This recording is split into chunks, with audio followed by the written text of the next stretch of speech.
Vanakkam. Hello and welcome to Epics with Dr. Yalini, where ancient Tamil stories find a voice in the modern world.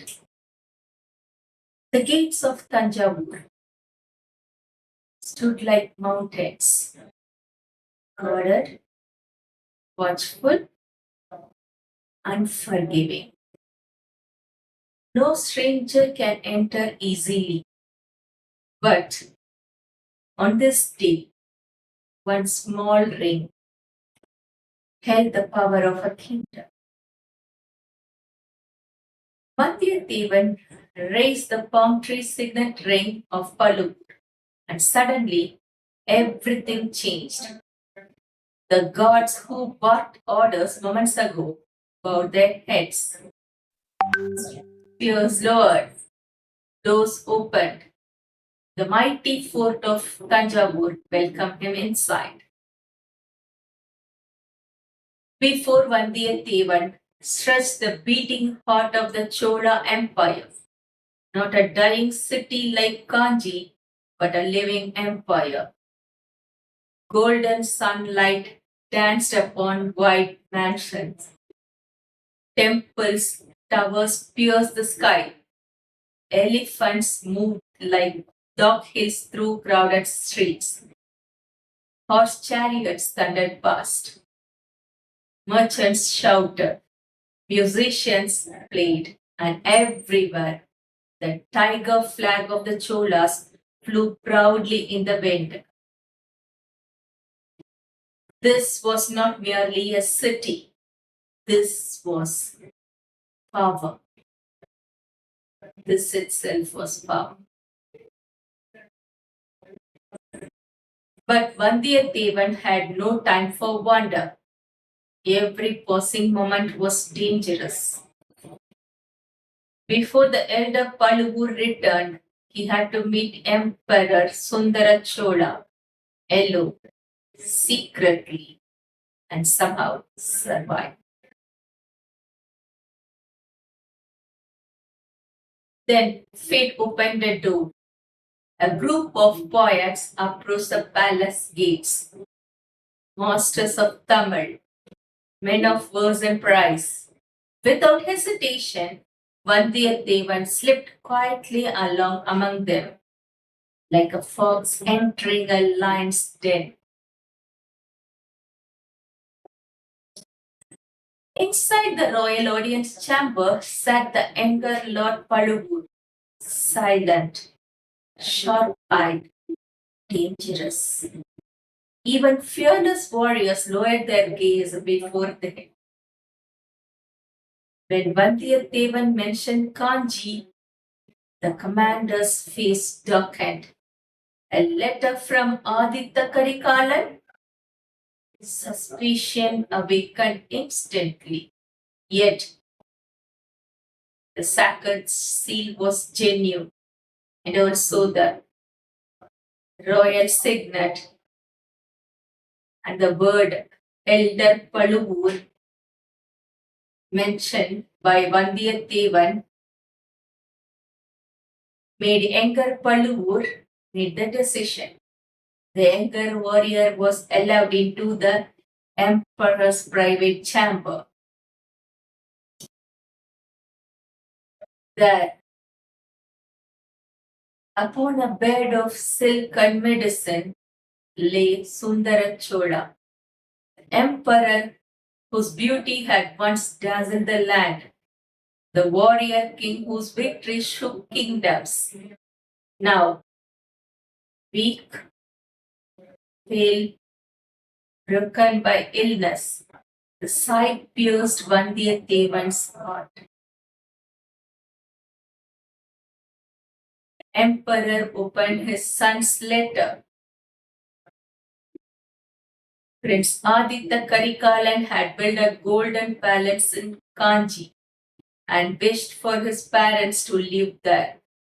But instead of joy, sadness filled the emperor's face. He spoke softly. Gold belongs to the gods, not to kings.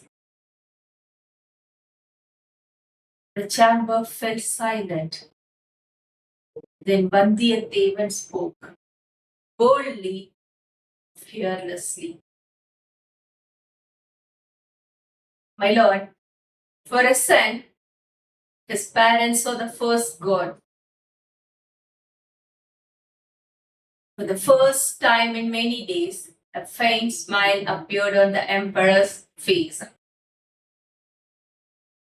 Even the queen looked upon the young warrior with admiration. But danger still stood nearby. Vandiyathevan realized this might be his only chance. He stepped closer, lowered his voice, and whispered, danger surrounds you here. Danger! Danger! In Tamil, Abayam! Abayam! At that exact moment, the younger Lord Paluvur entered the chamber. The word struck his ears like arrows. His eyes narrowed. Suspicion had begun. And then the poets arrived. The heavy air of politics vanished beneath waves of laughter and poetry. The birds praised Sundara Chola with impossible exaggerations. One poet declared, the emperor gifted an elephant to Indra himself, 7 horses to the sun god, and a jewel palanquin to Lord Shiva. For the first time in many painful days, Sundara Chola laughed. Not a smile, not a chuckle, a true laugh. The queen smiled. The servants relaxed. Even the physicians breathed easier. For one brief moment, the palace forgot fear. Then the emperor joked, what a mountain of lies those poets speak.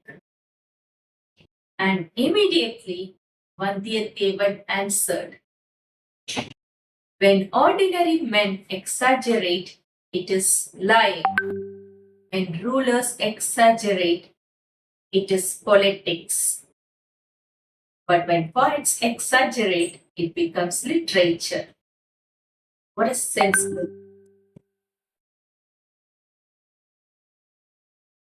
The hall erupted with delight. Even the emperor himself admired the brilliance of the young warrior. But then came the greatest surprise of all. The famous poem praising Sundara Chola was not written by any court poet, not by any scholar, not by any bird. It was written by the emperor himself. The court fell silent. The poet stared in disbelief. Somewhere behind smiling faces, new suspicions quietly grew. Inside the walls of Tanjavur, every word carried danger. Every smile hid secrets. And Vandiyathevan had stepped directly into the heart of the storm. In this episode, a city of glory opened its gates. A dying emperor revealed his sorrow, and one whispered warning began a dangerous game inside the Chola palace. If you like the summary, stay tuned with Epics with Dr. Yalini. Like, share, subscribe. Nandri.